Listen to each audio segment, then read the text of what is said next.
My name is S.P.Hewitt, and I was born in Jamaica, West Indies on May 17, 1961. I am the seventh of 13 children born to my parents, Pearl and Ferdinand Hewitt.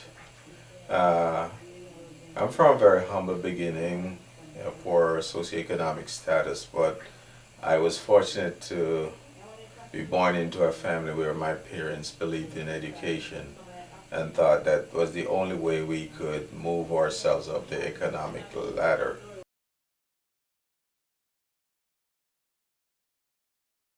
Uh, I attended elementary and high school in Jamaica, West Indies. In 1976, I took my entrance examination to attend the Malgully Junior Secondary School, in which I was successful.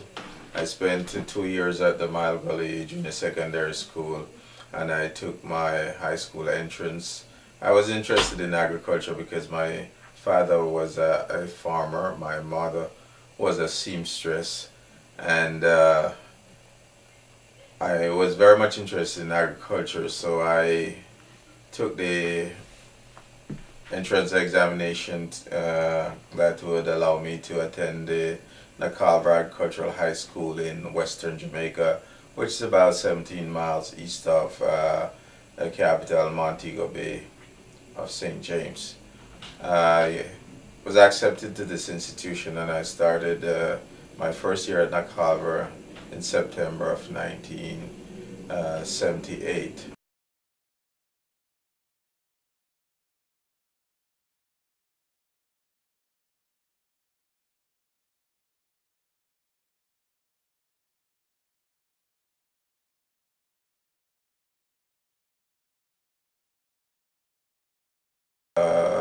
Poor socioeconomic condition, and so it was very difficult to finance my education. So my parents paid my first school fee, and having realized how difficult it is because my other siblings were also attending high school, so it made it much more difficult for the family. So I quickly realized that there were opportunities for me to work on the school farm during my breaks from school, like the Christmas break, summer break. So I quickly established myself as someone who was dependable, who was hardworking, and so my teachers at the time realized the potential in me and did not hesitate to offer me a summer job at the school. Throughout my 3 years at Nakava, I was able to finance my education, not having to depend on my parents.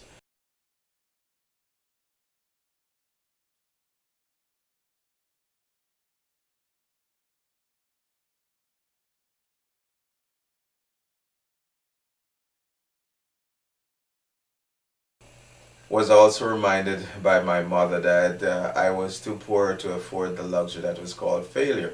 She challenged me that if anyone in the group could make it, I could make it.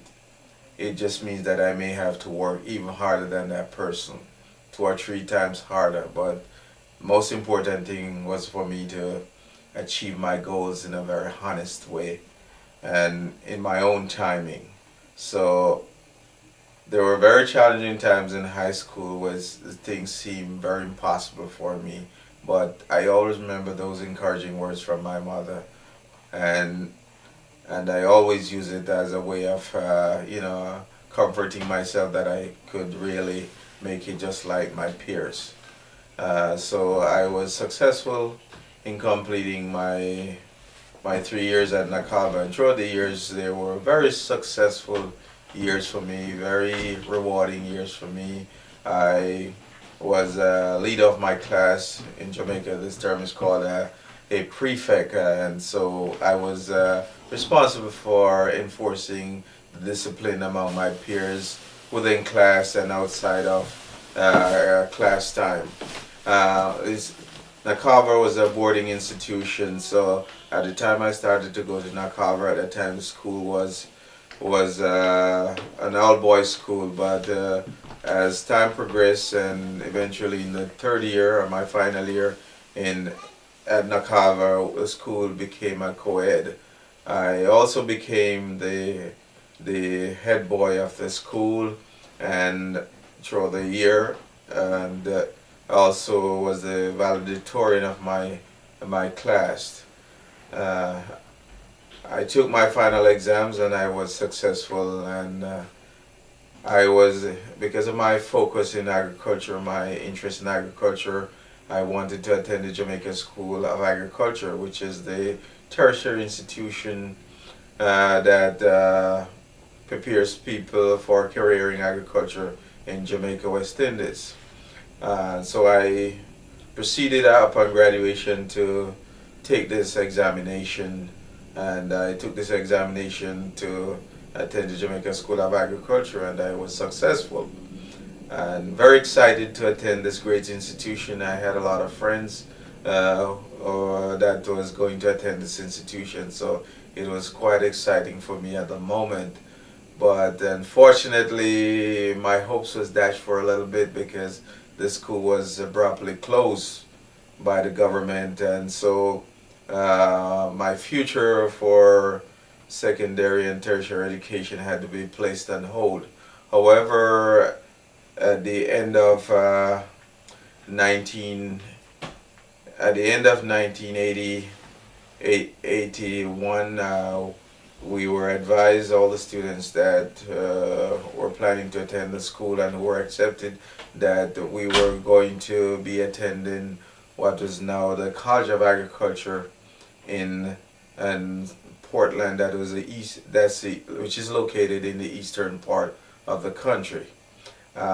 This institution opened its doors in January 1982, and I was among the first group of students who were very excited, among the pioneers of this class, to be embarking on an agriculture career in agriculture at the College of Agriculture in Portland.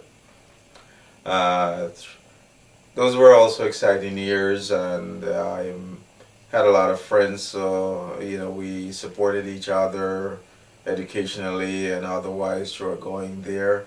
I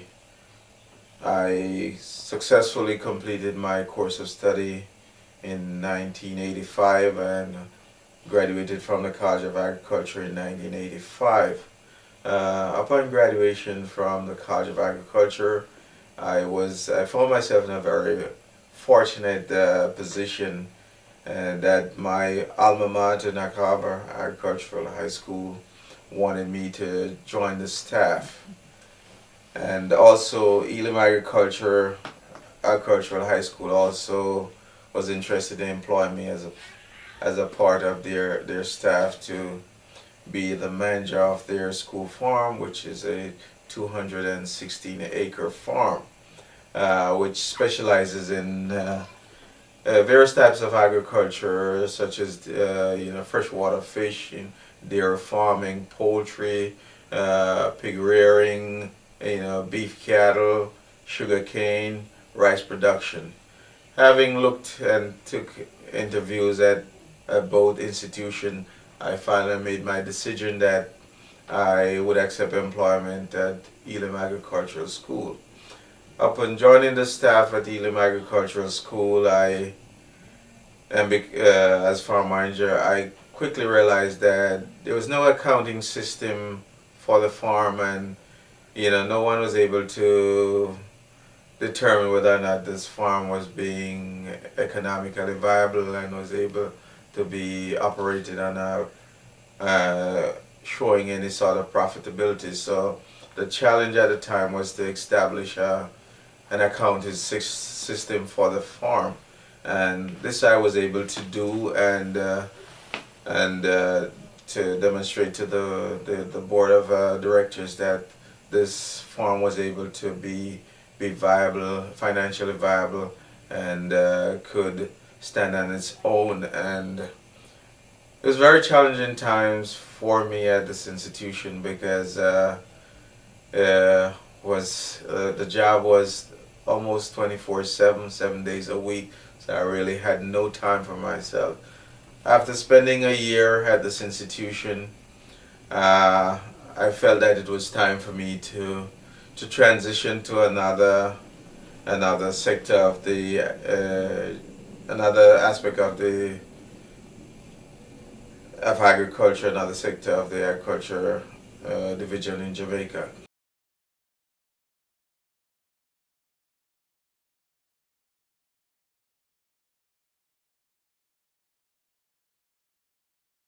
So I applied to the Agricultural Credit Bank of Jamaica for a position as credit officer. I was interviewed for this job and was offered a position of to become a credit officer in the parish of Manchester. Having completed my training, I was assigned to the parish of Manchester, where I oversee 5 banks that specialize in the distribution of funding for agricultural products. And my job chiefly was responsible for overseeing the lending process, the distribution of funds, evaluating the viability of projects, assessing security and the security that was being offered to obtain these loans. And I really enjoyed this job. I had a great team to work with, and I really learned a lot from the people who I've been fortunate to have as colleagues on this job. I remained in this position as credit officer on from 1980 December 1980 86 through August 1988 when I migrated to the United States.